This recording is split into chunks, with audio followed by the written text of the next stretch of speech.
দেখলেই শান্তি হয়ে যায়, ট্রুলি স্পিকিং। আর ফ্রন্টের দিকে দেখতে পাচ্ছেন আপনারা, এটা হচ্ছে তাদের রেস্টুরেন্টটা। অ্যান্ড বিচ থেকে ডিরেক্টলি রেস্টুরেন্ট দেখা যায়, আর রেস্টুরেন্ট থেকে ডিরেক্টলি বিচ দেখা যায়, জিনিসটা হচ্ছে এরকম। আর এখানে যে উপরে যে ডেকোরেশনগুলো দেখতে পাচ্ছেন, এগুলো কিন্তু স্পেশালি আমাদের একটা প্যাকেজ নেওয়া হয়েছিল, এই প্যাকেজের আন্ডারে ছিল, যেটা কিনা প্রিমিয়াম প্যাকেজ ছিল। এই ফুল কর্নারটা তারা আপনাকে একেবারে সুন্দর করে ডেকোর করে দিবে, সাথে অনেকগুলো ক্যান্ডেলস থাকবে, পুরো একটা ক্যান্ডেল লাইটের ভাইবস ক্রিয়েট করে দিবে। অ্যান্ড ইয়েস, এই পুরো অ্যারেঞ্জমেন্টের জন্য ওনারা 3000 টাকা প্যাকেজ, মানে প্রিমিয়াম প্যাকেজে নেয়।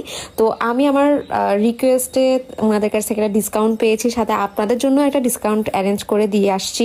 লাইক আমার কোনো ফলোয়ার্স যদি তাদের কাছ থেকে এই প্যাকেজটা নেয়, তাহলে 2000 টাকাতে আপনারা এই পুরো মানে প্যাকেজটা নিতে পারবেন। তাদের কিন্তু আরো একটা প্যাকেজ ছিল যেটা প্রাইস ছিল 1500 টাকা। সো আমি ওইটা চুজ না করে একেবারে এই প্রিমিয়াম প্যাকেজটাই চুজ করেছি, যেটা ডেকোরেশনটা আমার খুবই খুবই সুদিং লেগেছে। আমরা ফুড অর্ডার করে ফেলি। আমরা এখানে 2 টাইপসের স্যুপ অর্ডার করেছি, সাথে বাংলা খাবারও রেখেছি, বিকজ আমার খুব ইচ্ছা করছিল ক্যান্ডেল লাইট ডিনার পার্টিতে একটু বাংলা মানে ভর্তা টর্তা দিয়ে একটু ভাত খাইতে। সাথে হচ্ছে গিয়ে থাই ফুডসও ছিল, মানে একেবারে